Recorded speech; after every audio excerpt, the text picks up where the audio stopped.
Hi, everyone. My name is Karina Escaño. I am on the events team for the Enablement Squad. And just a little bit of info here. The Enablement Squad is one of the largest open communities of enablement professional. And our mission is to engage, educate, and empower enablement professionals across industries and globe. Love it. We're here to talk about an exciting topic, which is the buyer enablement revolution and why sales deal rooms are the answer. And this webinar is in partnership with Doc. We'll go into a brief history of the sales enablement tools, why buyers buy, and how the selling environment has changed. And why sales deal rooms are a win for buyers, sellers, and enablement teams.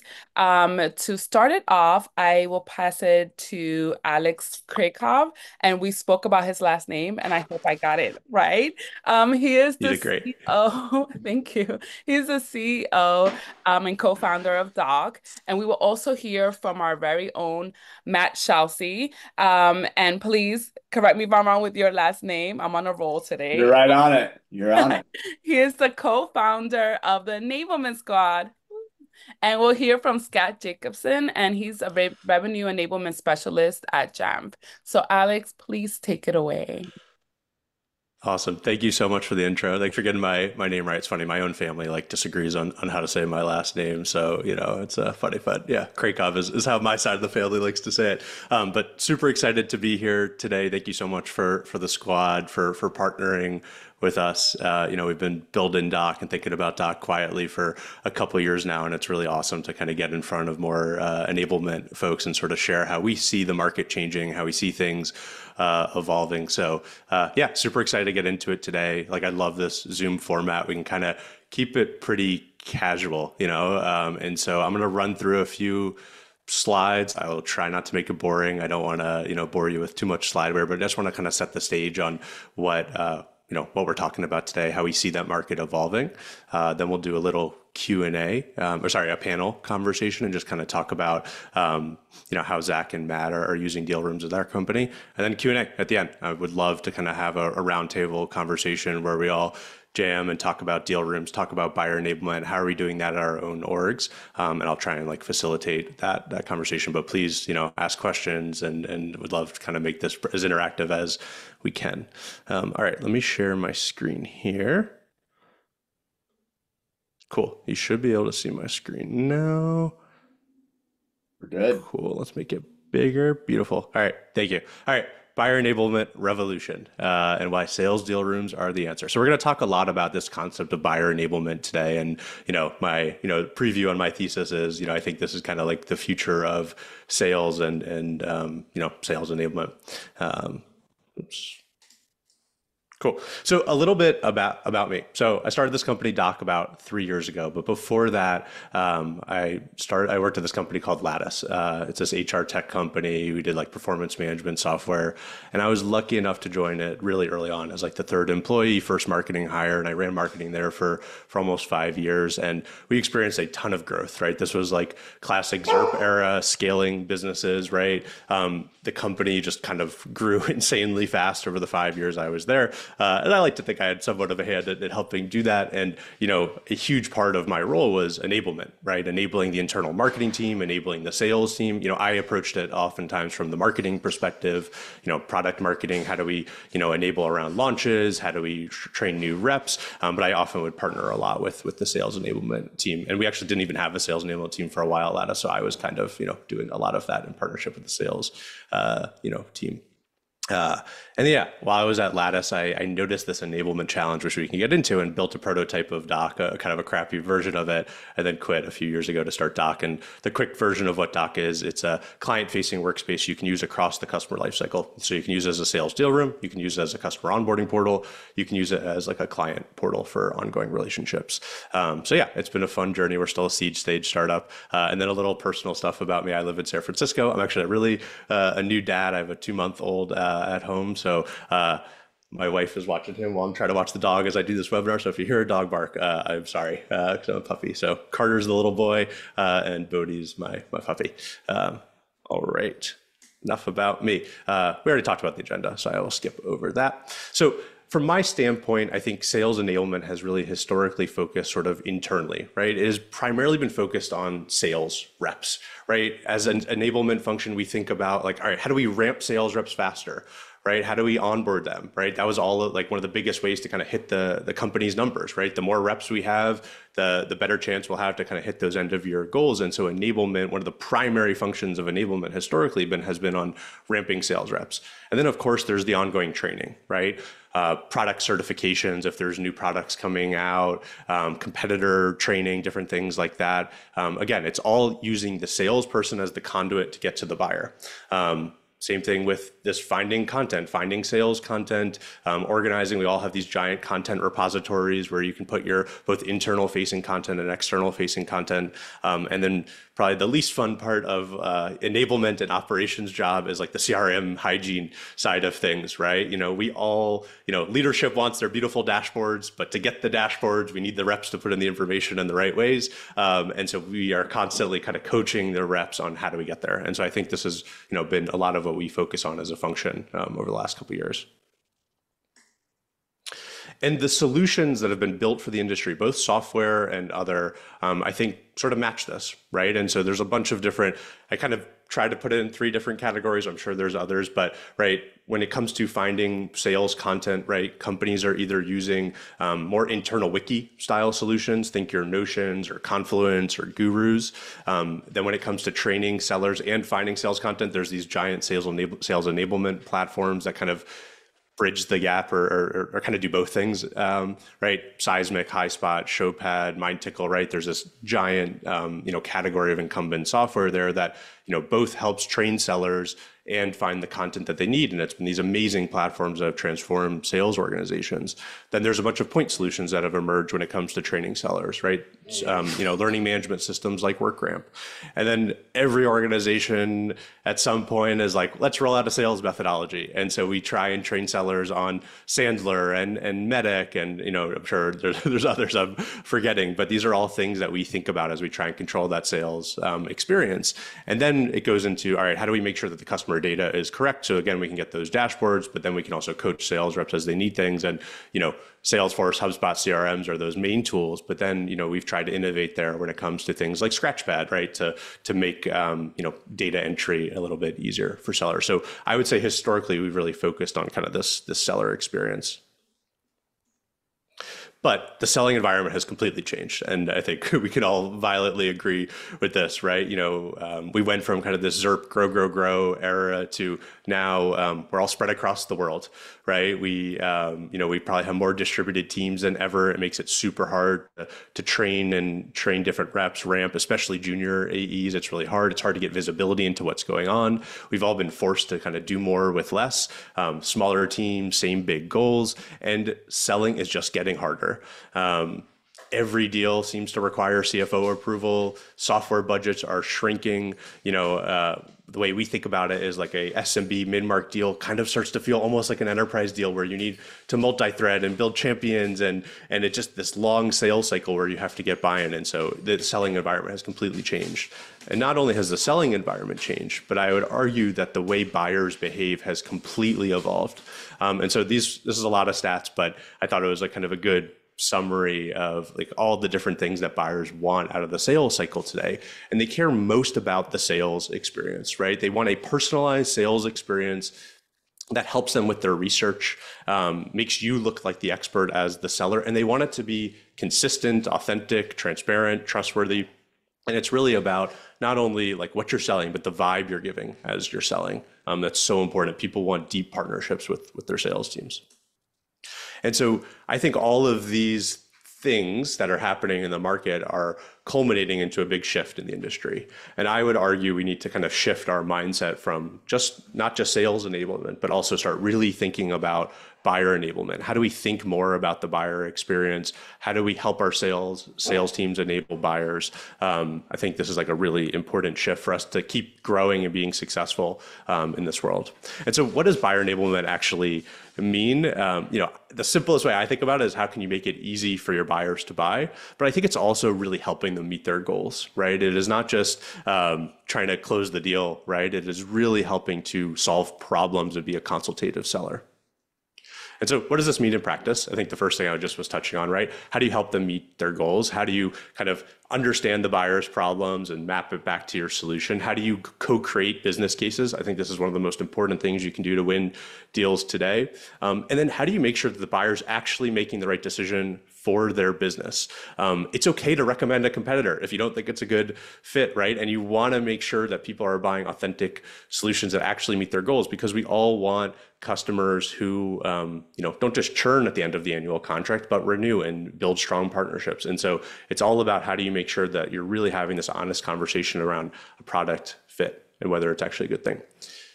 I also see so many sales teams just create mutual action plans that are somewhat selfish for the sales rep, right? It's all the steps are like, do legal review, sign the contract, close the deal, make money, right? And no, it's not about the sales plan for the sales team. It's about really building almost like an implementation plan. How do you build a roadmap to help the buyer meet their goals?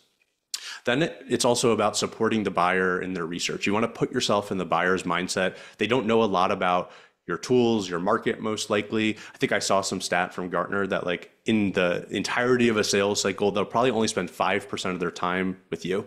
And so most of what they're doing is collecting research, thinking about whether it works for them, whether your solution meets their problems. They're working internally with other folks. And so you as the seller, as the sales team, really need to think about how do you help the buyer in sort of that information gathering. And I also would argue that you should be upfront and transparent around pricing, although I know that might be a hot take for some sales orgs. But I think, meeting buyers where they are, every buyer wants to know how much something costs. And even if you have complex pricing, it is really important to at least give them something there, or else it really hinders kind of that research. Then the last piece I think about is trying before you buy. And every buyer today, people have been burned in the past by buying software that didn't really work for them. And so in some way, you need to give buyers a way to kind of get a sense of how the product's going to work. And, it's a spectrum, right? On one end, you can be doing, product-led growth and free trial and never talking to the buyers. On others, you can maybe film a bunch of demo videos, or you can use, what are those like tools like Walnut or Storylane to kind of show the click pass. But you really want to give buyers a sense of what are they actually buying. And I think these are some of like the principles of buyer enablement is how I think about it. But one of the best tools is deal rooms. And this is why I got so excited to build this company, is I think I saw this shift happening towards buyer enablement. And we really see deal rooms as being this great like methodology and tactic and software solution for buyers to work with sellers, because it brings both the buying team and the selling team together in one workspace where they can share information back and forth, collaborate on the deal, and it's also a win for enablement teams, which we'll get into. So, I would argue everything buyers want really aligns with deal rooms. And you can see a quick GIF of going through a doc deal room. But, if you remember that G2 slide from earlier, each of those stats, when I think of like the pitch for a deal room, is that, right? A deal room delivers a premium, consistent buyer experience. It helps the buyer understand all the information that's happening in the sales process. It's a place where you can co-create a business case, one place for those consistent interactions, easy link to share and multi-thread. And so, I think it's a giant win for buyers. And that's why I think this category is really exploding. It's also a huge win for sales reps. It helps them save time in the sales cycle. The better buyer experience leads to higher close rates. Like one of our customers, Nectar, had increased their close rates by 31%. Like you get so much better data by using a deal room. I feel like on LinkedIn these days, everyone's talking about buyer intent signals, and most of the time it's being talked about, in the vein of like outbound. But I think there's so much buyer intent information that you can get from using deal rooms throughout the sales evaluation process, and all those benefits that deal rooms help buyers also help sales reps. And so you can set up templates to make the follow-up easier. And I've included a few examples here of just like the data you can get from deal rooms and all sorts of stuff. And then deal rooms make sales enablement's lives easier. Like I would argue that on you have a sales rep who joins your company on day one, and you don't even need to train them.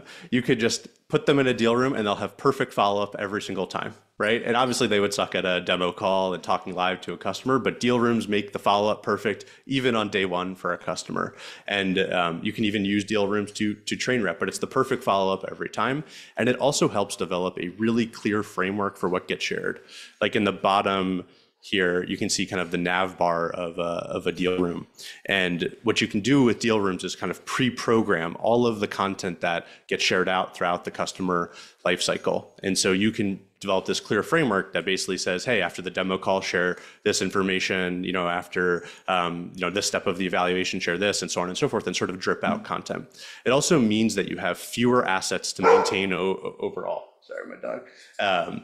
Instead of these giant content libraries, right, that you have, you can actually reduce the number of assets and just put whatever assets work in the deal room, and then you can continually refine and maintain that, and you really get a good sense of what's actually getting shared with buyers. And also things with like bulk updating or syncing sections, you're able to like make these updates in real time as you roll out new pieces of collateral. And then deal rooms have also been found to be really successful in that sales to CS handoff that plagues every revenue team in history. This was kind of a big learning for me, but it really is this consistent customer experience that you're able to give your sales, your customers, but then the handoff notes, all the information, the deal, you're able to kind of transition. And all these benefits are why deal rooms are moving up the hype cycle, right? And so this is Gartner's famous hype cycle, and you can see deal rooms just moving towards the top there. Now, when you think about the deal room category, not all deal rooms are the same. And I think it's oftentimes where these tools started.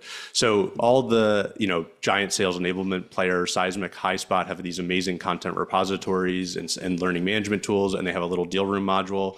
Then you have things like DocSend and PointDrive that are real content, and they kind of be used as a deal room. Then oftentimes you see, Notion pages being repurposed as a deal room, or Google Slides sort of acting as a deal room.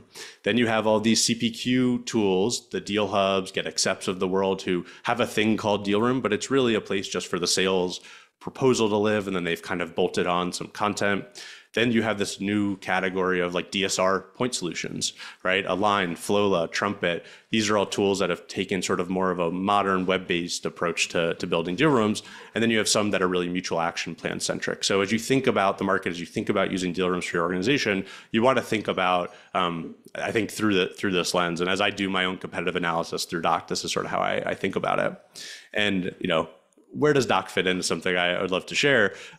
We kind of combine, I think, and we're trying to combine all those different categories. So, we have the capabilities of that modern deal room solution with the robustness of a content management system like a Seismic and HighSpot, collaboration tools like Google Doc, project management like Asana, and a CPQ-like solution like a Deal Hub. And, as we build Doc, we're kind of like trying to get to feature parity on all these different fronts, but that's how we think about it. And what makes Doc, I think, really unique, and what's been surprising as I build it, is you can use Doc across that customer lifecycle. So it's not just the deal room, which is kind of where we started the company, but we found an enormous kind of product pull into customer onboarding world. Like Loom, for example, uses us for customer onboarding, and then my old company Lattice started using us more as a client portal and renewals and different things like that. And so yeah, this is kind of how we think about using Doc across the customer lifecycle.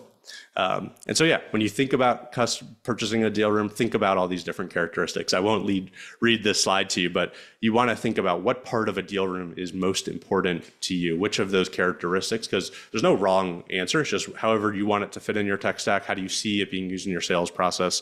And yeah, I think that's it. So thank you so much for listening to the slides. Hopefully my dog wasn't barking too much. I was looking at the chat, but we can get into questions. Yeah. Yes, my dog does share passions for deal rooms. I've been training him as our next AE.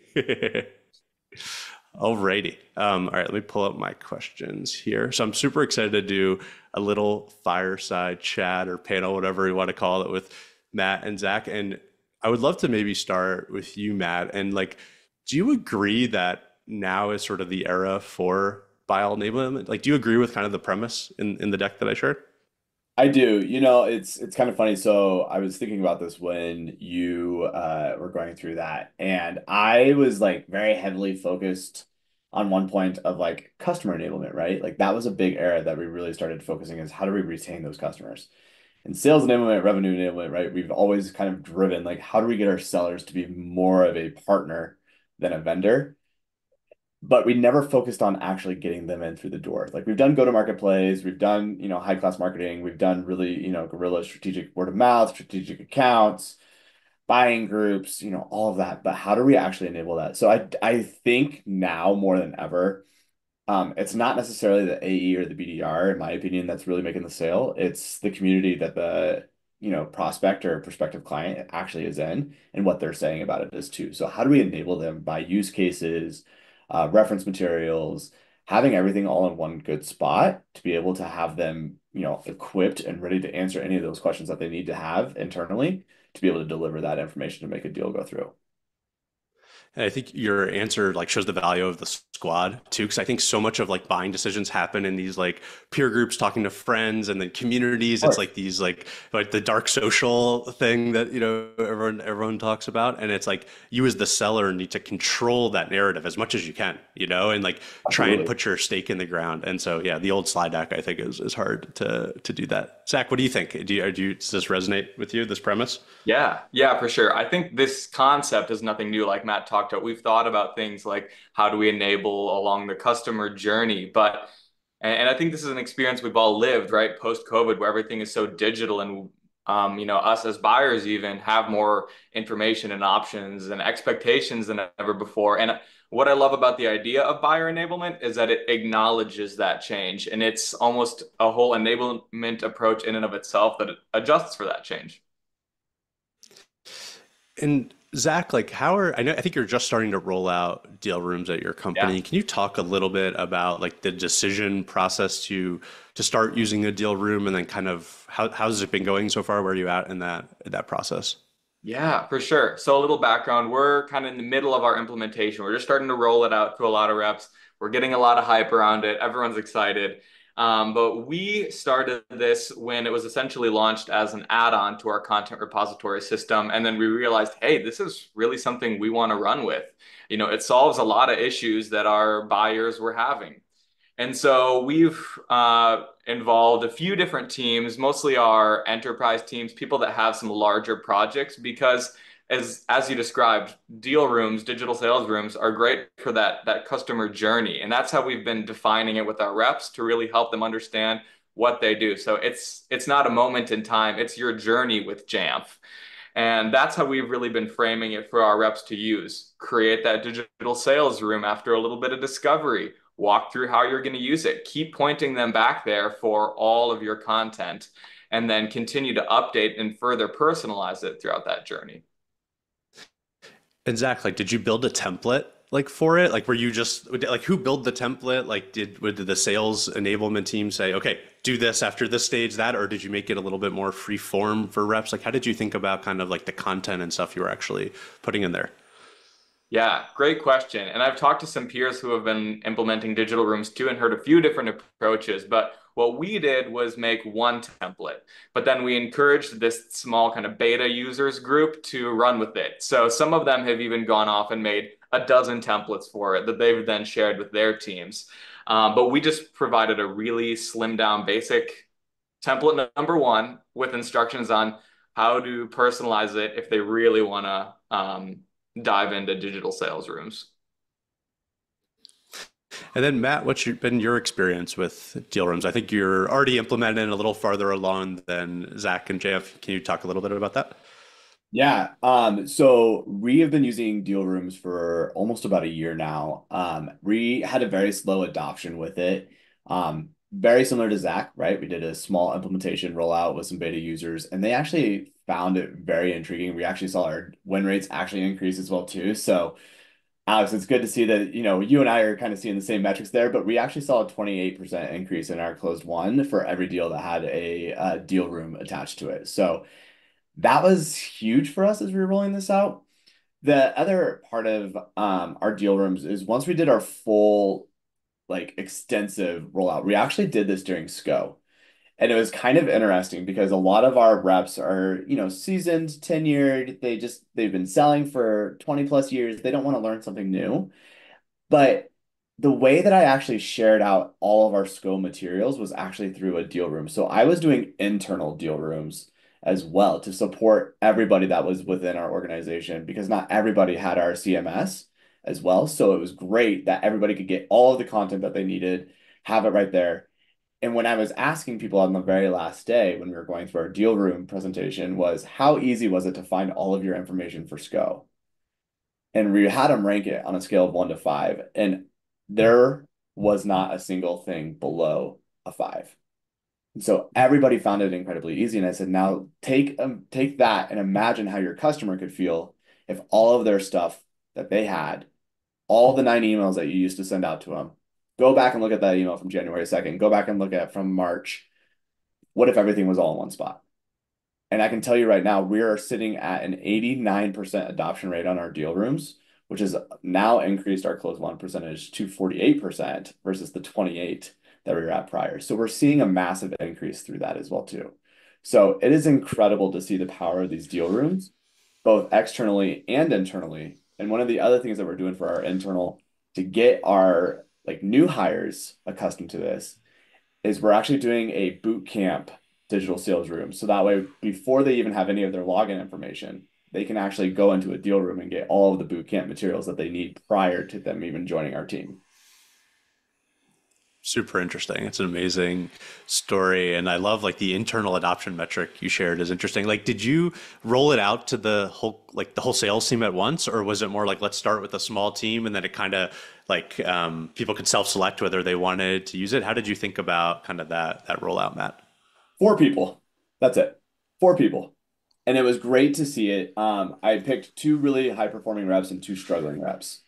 And it was funny to see the struggling reps actually had a much easier time putting these deal rooms together because they were like, oh, for sure, this is actually going to boost my confidence and close my deals a little bit more. And then our high performing reps, like there was some force management that needed to be done. But at the same time, though, it became such an easy second nature of it that it was almost like if I don't do it, I'm not going to close that deal now. What about you, Zach? How are you thinking about kind of that rollout plan? Are you starting with a small team, rolling out to everyone at once? How are you guys thinking about that? Yeah. So, like I said, I've been starting with a smaller group, but I've also just been tapping on shoulders of sales managers, onboarding other enablement people here at Jamf, saying, "Hey, look at this great new thing that we have. Do you have anyone that might want to try this out?" And more often than not, they have a handful of people that want to try it. And then I've slowly been building that network of digital sales room users here at Jamf. And then their peers hear about it and see how great they are. And I just reached out to another group yesterday to explain them. And they said, we'd heard about these and we want to try them. So I'm just really getting those stakeholders throughout Jamf to kind of build the hype for me. And then when their peers are ready, bringing them in. And Zach, I'm curious how you're thinking about like, is there success metrics tied to this initiative? Are you just looking to increase close rate? Is it rep adoption? Like, how do you sort of think about this initiative and maybe evaluating whether, okay, you should keep using deal rooms in your sales process or not? Yeah, well, certainly some of the more traditional metrics like close rate, that's what we're going to be monitoring. But we also want to see some reinvigoration of the tool that we're using that digital sales rooms are a part of. So hopefully at the end of this, we're going to see greater rep adoption of using this tool. Gotcha. And what about you, Matt? Are there, I think close rates obviously the big one, but like, are there other analytics and things you're looking related to the deal room? What's most important to you? Yeah, so I'm going to kind of piggyback my response to Natalie's question around adoption. And I think like, how did we bring the value of that? We actually kind of spiffed the adoption rate. And that was probably more of the insight of what we were looking for. It was adoption versus closed won rates. Because we can go ahead and tailor the messaging afterwards, but if we see the adoption and close rates as we're going through it, we can go ahead and continue to pivot our materials as we're going in there. So around the adoption side, that was the first and foremost metric that I wanted to measure. We actually ended up spiffing all of our deal rooms. So if you created a deal room, we would be able to see every opportunity that was attached to a deal room. We actually had a giant raffle of I think it was like $3,000 that every time that you had a deal room, we threw your name into that bucket to win an additional $3,000. Now, on top of that, you also got to close more deals. So you still made more money. So it's kind of that, double-edged sword of a win-win solution.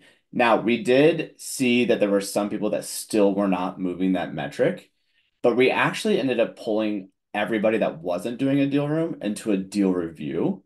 And I asked them, show me all of the materials that you have sent to this customer. And they couldn't. And I said, I should be able to find this within 5 minutes or less. And you can't give me everything right off the bat. Now, they could have cheated, gone into Gong or gone into Chorus or whatever they wanted to do in Salesforce, but they were going straight to their email. And I said, that's exactly what your customer is doing. Your customer doesn't have all of this as well, too.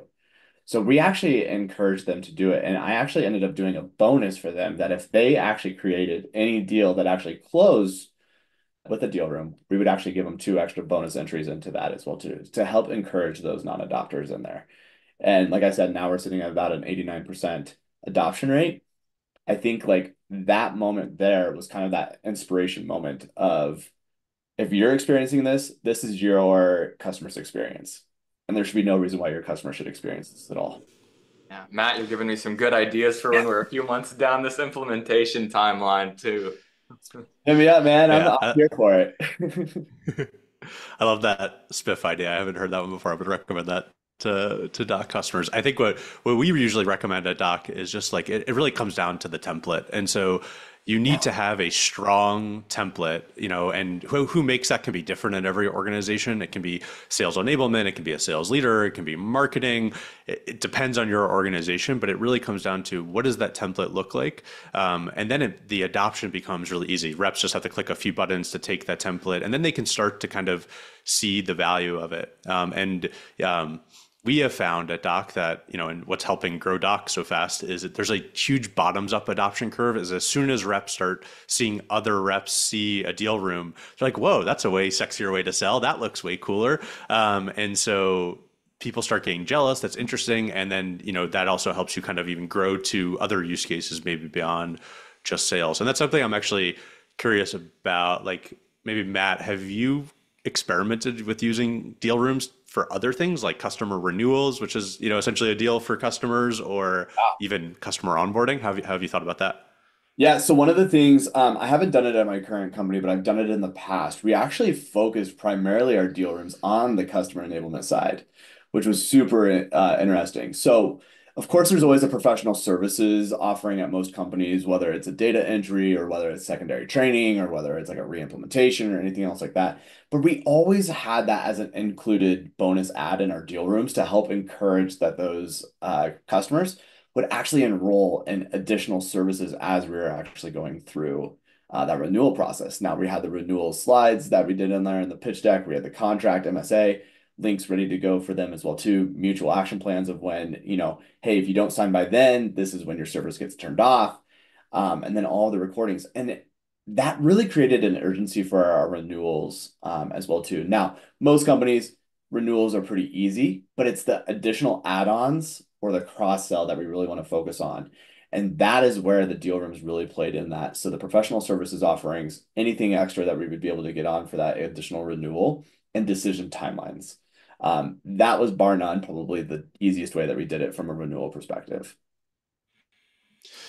And we're getting close to Q&A time. So if anyone has questions, feel free to drop it in the chat. We can also pause, but I could also keep going with my questions. Maybe one more and then we'll do Q&A. How do you guys think about like introducing a deal room to your customer? Do you say, hey, customer, here's our deal room? What do you do? Yeah, so I'll go first on this one because it's kind of like a talk script that we've actually, talk track. That's the word I was looking for. So the talk track that we've actually presented to our customers was, listen, we have a complex software and there's no reason for us to have our complex materials just floating around. So we're going to put them all in one giant place for you. That way you understand exactly where and when to contact us. You can share it to your internal colleagues as well too. That way we can also have everything in there. And if you have questions on it, you can either email me or drop it back into the same room. So that way you don't have to hunt for those emails 1,000 times. And the response that we get was, so you're creating me a website for all of our stuff? I'm like, yeah, essentially that's exactly what we're doing. And most people are so receptive of that because again, it takes away that like barrier of vendor versus partner. Because like you mentioned, Alex, like if you're not a good fit, I want to make sure you have the right solution. That's a partner. That's somebody that wants to see you succeed. And we want to see them succeed regardless of whether it's with us or not. So we have to make sure that they are able to have that ability as well. What about you, Zach? How are you coaching reps to kind of introduce this when you roll it out? Yeah, yeah. Since this is our journey with Jamf, we've been instructing them to give a similar sentiment, thinking we'll have to write out a talk track like that too. But towards the beginning of that journey, and an idea I got from another enablement peer launching them is actually having your reps open up that digital room with your customer on the line so that they know exactly what it is, what they can expect to see in there, how they can share it with their peers at their company, so that when they get that meeting follow up, they know exactly what that link is going to take them to. I love that advice. You stole mine. I was gonna share that. Like at the end of your intro, end of your demo call, like pull it up, walk them through, show the value. Yeah. I think it's also explaining to them that they can, to your champion, hey, use this as you talk to the CFO, use this as you talk to any other internal stakeholders. Like put the business case in there, make it an asset, not just for the seller, but for the buyer. And like the content of the deal room should not just be, everything about your company. It should be about their company and about why they're buying your solution. And then I think what other tip is, I don't know if you call it a deal room. I mean, you can, but it's a little bit weird sometimes. Like there's a lot of different names for it: information hub, shared workspace, just a place for us to collaborate. Like there's a lot of ways to do it. And then I think throughout the sales process, keep pushing them back to it. It's like, Yep. hey, here's our sales pricing we talked about. Hey, here's the case study we referenced. Here's that product question. And you can kind of point back to the content in the deal room and not just keep saying, hey, here's the deal room link. Here's the deal room link. I think oftentimes that's where people get a little tripped up on the seller side. Yeah. Cool. Does anyone have questions? Anyone want to pop in and we can talk more about buyer enablement, deal rooms, talk about Doc, whatever's on anyone's mind, or I can keep asking questions too. Hey, I have a question. Yeah. Hi, I'm back. Currently, right now, we are merging with another company, and that means we're going to have two sales teams. And as you were talking, my mind goes to them like, how can I use this while integrating two sales teams, all these different products? So I was wondering, have you seen any use cases kind of similar to that? Or how do you think it might work? So I've had a few of my beta users talk about this exact situation where they have some security seller counterparts. And what they love about using digital rooms is that they can tap on their shoulder, add their name to these, and they can both collaborate, add their content there, add some additional text. And it's really a great way to bring two different selling teams together. I like that. Yeah. I also think you can just easily set up two different templates, right? One for, I don't know if there's two different products, but if the new company's selling two different products, you can have one template that's more based around product A, one's around product B, or it could be the pages in the workspace. There's different ways to kind of set it up, but basically kind of like streamlining the content. Because from probably the buyer's perspective, they most likely are interested more in one product than the other. So you kind of want to push that and then maybe slowly introduce the other one. So I think it comes down to how you templatize the deal room. Yeah, that's really helpful. So the products are like complementing each other. What I was thinking about is I know that these two sellers that have these two different products are calling on the same customer. So it's just like, how can we streamline that and make sure it's not looking messy once we're fully integrated? And I put an example in the chat of a deal room, but I think in there you can see like, we try and sell Doc as like different use cases. It's like, do you care most about sales deal room or customer onboarding, content management, CPQ? And so we have different pages that talk through kind of like the product that are most relevant to that person. And we'll often hide and show those depending on what they're talking to. Like, I don't think the CPQ stuff is in there. I maybe hid that. It's like, hey, here's what's most interesting. And then as you kind of go through the buyer journey, you can pull them both together if they care about it. So it's all about like personalizing the content to, what that buyer cares about. All right. Thank you. Are there other ways to do buyer enablement outside of deal rooms? Like, how do you think about extending that concept? You want to go first, Matt? No. Okay. I really I've got some I know we've ideas. been in I've deal got some room mode. ideas. Yeah, yeah, yeah. All right, go for it, Zach. Yeah. Yeah. So I think when you frame just enablement in general through the lens of buyer enablement, you can really think of reinvigorating the use of some already established offerings. So does your company offer discussion platforms? Those are a great way for buyers to serve themselves and ask questions, find answers to FAQs without the help of a seller. And maybe in terms of enablement, that looks like refreshing your sellers' how much knowledge they know about those platforms and suggest that they go out and share those community platforms. Does your company offer an online help center or self-service trainings? What are those offerings that your seller can suggest, but they don't have to be involved in? Yeah, 100%. Yeah, yeah. Go ahead, Matt. no, I struggle with this from like additional buyer enablement, right? And it's maybe because it's something I haven't like dove into 100%, but I look at it as like this is the in tandem partnership that you should have with marketing. Um, and so Zach, you were alluding to like, do we have this help center? Do we have, additional trainings? All of that stuff is like should be on marketing's radar when it comes onto it because it should be living free into the public as much as your company would allow it to.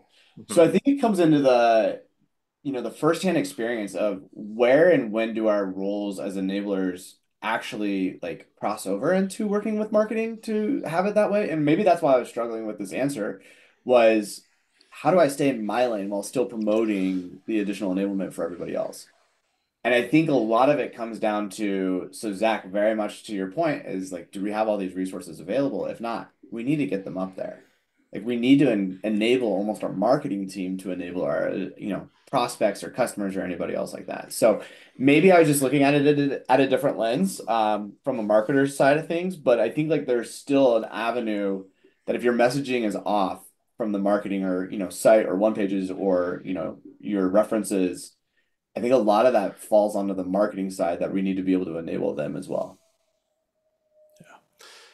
100% agree. I think it's like this whole product marketing world of, 100. how do you talk about the product for your customers and help them understand what it is they're buying. And, I spend a lot of time now, like I'm basically the product manager for Doc. So I'm thinking a lot about things through the product lens. And I also would argue like product has a big part in enabling buyers, especially if you're doing proof of concepts or product led growth companies, like people are getting their hands dirty and using the product, and you need to develop sort of a product experience that makes it very buyer friendly. Like the first, the experience that a customer's getting when they first sign up for your product should be a little different than a 2, 3 year old customer in that same product. And you need to think about how you can kind of deliver value through your product that sets them up for success and they can kind of see the value of the tool.